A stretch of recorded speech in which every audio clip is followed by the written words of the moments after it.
Macmillan Audio presents Back of Beyond by C.J. Box. Read for you by Holter Graham.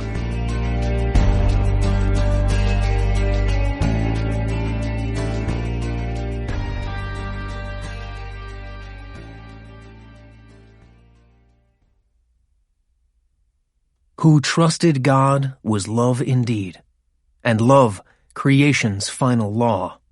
Though nature, red in tooth and claw, with ravine shrieked against his creed.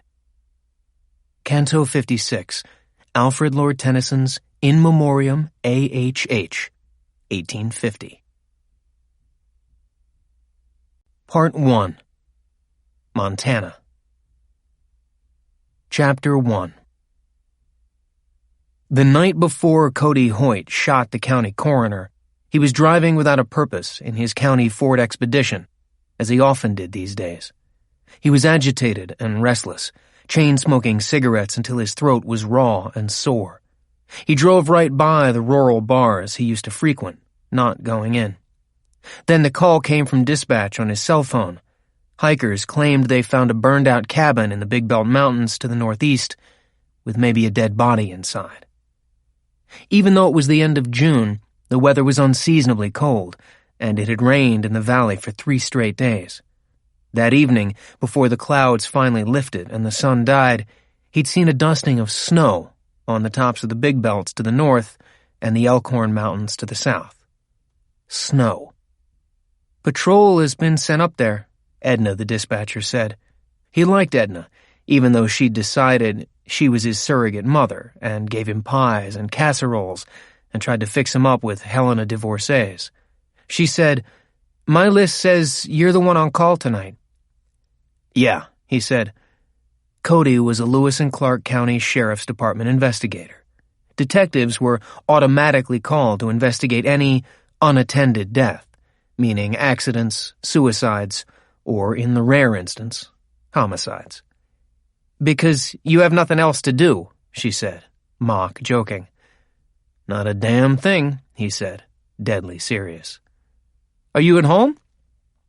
"Yeah," he lied.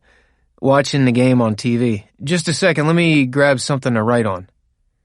He knew if Edna wanted to, she could fire up the tracking screen in the dispatch center and find the location of his vehicle out in the county because of the GPS unit mounted under the front bumper. Or she could have at one time, before he dismantled it the month before, because he didn't want anyone knowing where he'd been going, or that he spent his other nights driving. He pulled to the side of the road into the rough parking lot area in front of the Gem State Bar, the tires popping on the wet gravel. A single mercury vapor light on a pole threw dark shadows across the parking area. Pools of standing water from the recent rain reflected the light and the few stars that had appeared between night thunderheads. There were 5 other parked vehicles in front of the bar, all pickups. His pen was somewhere in the ashtray, which was spilling over with butts. As he pulled it out, he noted the plastic barrel of the pen was rough, with burn marks. "Okay," he said. "The cabin is located past Vigilante Campground on Highway 280, 8 miles up Trout Creek on County Road 124. The map shows it's in the Helena National Forest, but maybe there's a private place up there?" He lowered the phone and sat back and closed his eyes, without writing anything down. Outside his driver's side window, 2 men wearing dirty jeans and hoodies and ball caps pushed their way out the door of the bar. He recognized them as sapphire miners. Sapphire mining was a small industry in the county, and there were scores of 1- and 2-man claims that had been worked for years and still produced. The miner in the gray hoodie was practically as wide as he was tall. The one in the yellow hoodie was gaunt and skeletal, with eyes sunk deep in their sockets. They were laughing and shoving each other. Yellow Hoodie had a 12-pack of Coors Light under his arm for the road, and he'd no doubt leave a trail of empties all the way up into the Big Belts to his little one-man mine. They looked up and saw him parked, but didn't straighten up or try to act sober. He was just a guy in a muddy SUV to them, because the vehicle was unmarked. Even the plates didn't give him away because they were skip plates.